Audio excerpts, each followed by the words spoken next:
assume that the weir is going to stay as it is. In terms of fish passage, that's not really a problem. Okay, if the water level rises up a little bit over on the far side or this side here, fish have probably got a fairly reasonable chance of getting over because you can see the deposition already.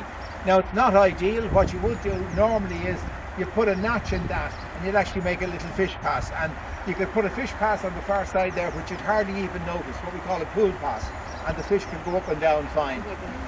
So that's not yeah, exactly. But what you can do is you can put the pool pass, the little steps in where the ball is on the far side there. Yeah. You can put 3 steps in there in no time, and you can have a perfect little fish pass. Okay, but the next one above the bridge has really serious issues, which we didn't realise even existed as we looked at it very carefully. So, what the fish need is, talking about my dirty rivers again. What the fish need is, you see all these stones that are in the bed of the river? Yeah. So you're in the centre of the river and you're looking at the river flow. So if you measure the river flow in the centre of the river and move from left to right, the actual flow of the river drops off as you go towards each bank. If you started measuring the flow rate of the river at the top of the water and then you start to go down, the flow rate will start to drop as you go down.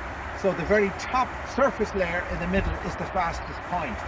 But if you have a bottom that has lots of boulders in it, and the other thing that I do here is I fill that with random boulders. I put in nicely placed random boulders well down into the bed of the river. So you have lots of broken area. If you did that, it means then that the fish are masters of current. So what they're trying to do is conserve energy. So they're coming up along, and if they lie in at the back of that rock there, see the little piece where the current has dropped away, there's a little sort of V at the end? So that's an ideal place for a fish to lie, and it doesn't take him any energy at all to sit there. Whereas if he's sitting out in the middle, it takes an awful lot of energy just to hold your place. So the other thing to remember is that they're hugely competitive. So the most harmless looking little salmon or little trout, they're predators, both of them. And when salmon get to sea, they're one of the top predators. So they're really aggressive. And if they can see their neighbour, like I can see Colin, they'll chase him, even if he's slightly bigger than him, if he feels he's in a dominant position. But if he can't see him, you actually pack in a hell of a lot more fish.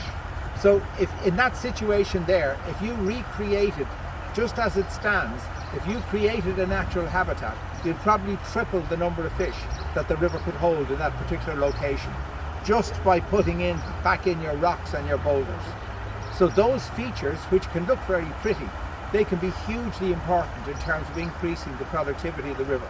So if there's a beautiful mayfly coming off now. Can you see him flying into the sky there?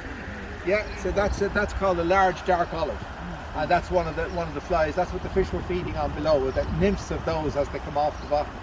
So if you have a situation where you recreated the habitat here and put your little fish pass over there, you would undo an awful lot of the issues that there are in this particular location.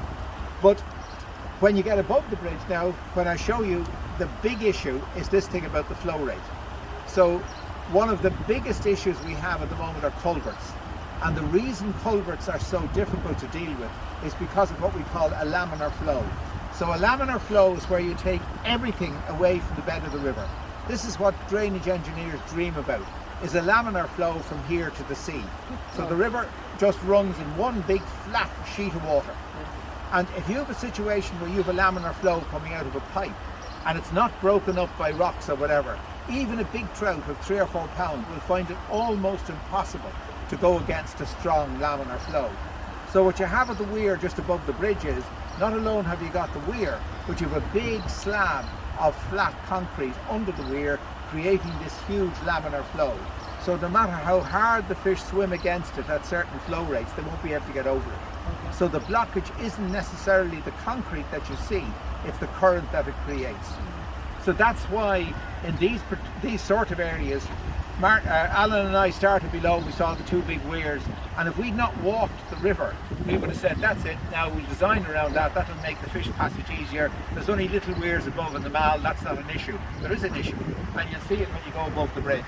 So the thing is, you have to look at each one of these steps and try and figure out what's the best way of dealing with it. So that's what we look at now above the bridge, is one of the ones with the laminar sheet in it.